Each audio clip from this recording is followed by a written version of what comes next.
मुंबईत मराठा आंदोलकांची मोठी गर्दी झालेली पाहायला मिळते। सीएसएमटी स्टेशन बाहेर गर्दी वाढलेली आहे, वाहतूक कोंडी यामुळे झालेली आहे। मुंबईत मराठा आंदोलनासाठी राज्यभरातून मराठा आंदोलक हे सध्या दाखल झालेले आहेत। आणि याच संदर्भात अधिक माहिती घेत आहोत आमचे प्रतिनिधी विजय चिडे हे माझ्यासोबत जोडले गेले आहे। विजय, मराठा आंदोलनाचा प्रश्न पेटलेला आहे। पुन्हा एकदा मुंबईत एल्गार मराठा आंदोलक मुंबईत दाखल होत आहेत आणि त्यामुळे वाहतूक कोंडी वाढलेली आहे। सीएसएमटी स्टेशनवरही मोठी गर्दी झालेली पाहायला मिळते। काय माहिती? नक्कीच परिणिता, जर पाहिलं तर मनोज जरांगे पाटील यांचं उपोषण जे आहे ते सुरू झालेलं आहे। आज त्यांच्या उपोषणाचा दुसरा दिवस आहे आणि त्यांना पाठिंबा देण्यासाठी जर पाहिलं गेलं तर मुंबईमध्ये जे आहे ते महाराष्ट्राच्या कानाकोपऱ्यातून मराठा समाज जो आहे तो आता आझाद मैदानाकडे आलेला आहे। सध्या आपण सीएसटी स्थानकासमोर आहे। या ठिकाणी आपण संपूर्ण मराठा समाज जो आहे तो रस्त्यावरती आहे आणि त्यामुळे संपूर्ण वाहतूक कोंडी जी आहे ती देखील या ठिकाणी झाल्याचे आपल्याला पाहायला मिळते। आणि मराठीचे तरुण जे आहेत ते या ठिकाणी आहेत, तर वरून पाऊस देखील बरसत असताना या ठिकाणी पाहिलं तर त्या पावसाचा आनंद जो आहे तो हे आंदोलक घेत असताना आपल्याला पाहायला मिळत आहे। एकीकडे वाहतूक कोंडी होत आहे तर दुसरीकडे पावसाची देखील परिस्थिती जी आहे ते या ठिकाणी झाल्याचे आपल्याला पाहायला मिळत आहे। जोपर्यंत मराठा समाजाला आरक्षण मिळत नाही तोपर्यंत मुंबई सोडणार नसल्याचा निर्धार जो आहे तो मनोज जरांगे पाटील यांनी घेतला होता आणि त्याच अनुषंगाने आता मराठा समाज आल्याचं आपल्याला पाहायला मिळत आहे। या ठिकाणी जे आहे सीएसटी समोर आपण या ठिकाणी मोठी गर्दी जी आहे ती देखील मराठा समाजाच्या ठिकाणी झाल्याची पाहायला मिळत आहे। मराठा समाजाला सगळे सोयऱ्याचे आदेश जो आहे तो लागू करण्यात यावे। हैदराबाद गॅजेट असेल, बॉम्बे गॅजेट असेल, सातारा गॅजेट, त्याचबरोबर आंदोलनादरम्यान ज्या मराठा तरुणावरती गुन्हे दाखल झाले होते ते गुन्हे देखील सरकारने तात्काळ माघारी घेण्यात यावी। त्याचबरोबर मराठा आरक्षणासाठी जे आत्महत्याग्रस्त तरुण आहेत त्यांच्या देखील कुटुंबाला नोकरी प्राधान्य देण्यात यावी अशी मागणी घेऊन आता मनोज जरांगे पाटील हे आता आझाद मैदानावरती उपोषणाला बसलेले आहेत। सरकारच्या वतीने त्यांना 2 दिवसाची परवानगी जी आहे ती देण्यात आली होती। आज सायंकाळी जे आहे ते मनोज जरांगे पाटील यांची परवानगी संपणार आहेत। मात्र सध्या जर पाहिलं गेलं तर मराठा समाज जो आहे तो मनोज जरांगे पाटील यांच्या पाठीशी मोठ्या संख्येने असल्याच्या ठिकाणी पाहायला मिळत आहे। मोठी गर्दी जी आहे ती देखील या ठिकाणी होत असल्याची पाहायला मिळते। माझ्यासोबत बोलण्यासाठी काही या ठिकाणचे तरुण देखील काय सांगतात, काय वाटतंय? या गेल्या 2 दिवसापासून या आझाद मैदानावर एवढा चिखल झालेला आहे, कोणतीही सुविधा त्या ठिकाणी नाहीये, पाण्याचा टँकर नाहीये। हे लोक का संतप्त होणार नाहीत? कारण या ठिकाणी काल सगळे हॉटेल बंद केले, आज या नागरिकांची गैरसोय होत आहे। याला संपूर्ण जबाबदार शासन आहे। माझी शासनाला विनंती आहे की आजच्या आज या मनोजदादांना न्याय द्यावा आणि हे सगळं आंदोलन आपण या ठिकाणी मिटवावं। नाही मिटलं तर मराठा कुणाच्याही बापाला भेट नाही, हे तुम्हाला मी सांगतो।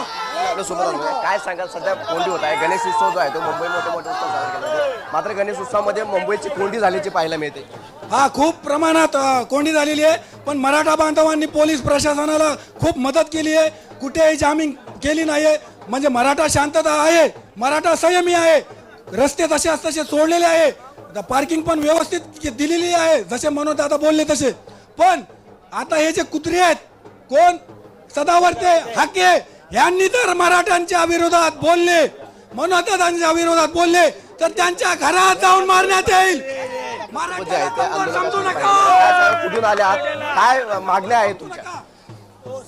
सरसकट मराठाला आरक्षण हे कुंभी सर्टिफिकेट भेटलं पाहिजे। त्यानंतर मराठा हे आपलं सातारा गॅजेट लागू झाले, पण जे आतापर्यंतची जरांगे पाटलांना मागणी केली ती पूर्ण झाली पाहिजे। तरी आता मुंबई जाम झालेली आहे, सध्या जर पाहिलं तर आपण स्टेशन समोर आहे, मोठ्या संख्येने कोंडी देखील निर्माण होती। काय वाटतंय? नक्कीच मराठा समाज एकवटला आहे आणि आतापर्यंत मनोज दादा जरांगे पाटलाच्या आदेशाची वाट बघतोय। जोपर्यंत मनोज दादा जरांगे पाटलाचे आदेश येत नाही तोपर्यंत वातावरण शांत राहणार आहे। आणि भूमिका कशी असणार आहे? सध्या जर पाहिलं गेलं तर 1 दिवसाची परवानगी जी आहे ती देण्यात आली आहे, त्याची तारीख संपत आहे। काय वाटतंय? आम्ही कसं आहे, मनोज दादा जरांगे पाटलाचा आदेश आम्ही मानणारी माणसं आहे। पत्रकार बंधूंनो, आम्ही 2 दिवस झाले इथं आलोय। आम्हाला वाटतंय की आम्ही पाकिस्तान मधून आलो काय, आम्ही न्याय हक्क मागायसाठी आलोय। आमच्या समाजाचा हक्क मागण्यासाठी इथं आलोय। अरे बाबा थांब केलं बरं का, मागण्यासाठी आलेलो आहे। आणि हे मायबाप सरकारने या दोन्ही मुख्यमंत्र्यांनी आणि उपमुख्यमंत्री पाहिलं या ठिकाणी आहे आता मराठा समाज आहे, आता जरांगे पाटलांना मोठा पाठिंबा देण्यासाठी अक्षरशः पाहिलं तर हाच व्यक्ती जो आहे तो सायकलवरून जो आहे तो मनोज जरांगे पाटील यांना मोर्चामध्ये सहभागी होण्यासाठी आल्याचं आपल्याला पाहायला मिळत आहे। सायकल घेऊन या ठिकाणून आले तरुण जो आहे तो पुण्यात कुठून आलेले आहात, काय वाटतं? जिल्हा कोल्हापूर।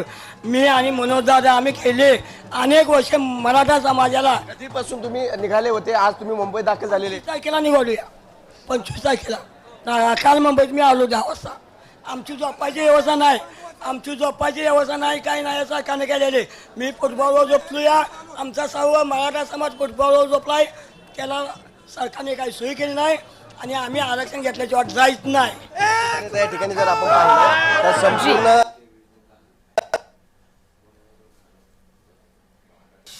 जी विजय, आपण पाहिलंय मराठा आंदोलकांच्या या प्रतिक्रिया आहे. आरक्षणाची मागणी तीव्र होते. धन्यवाद या सविस्तर माहितीसाठी.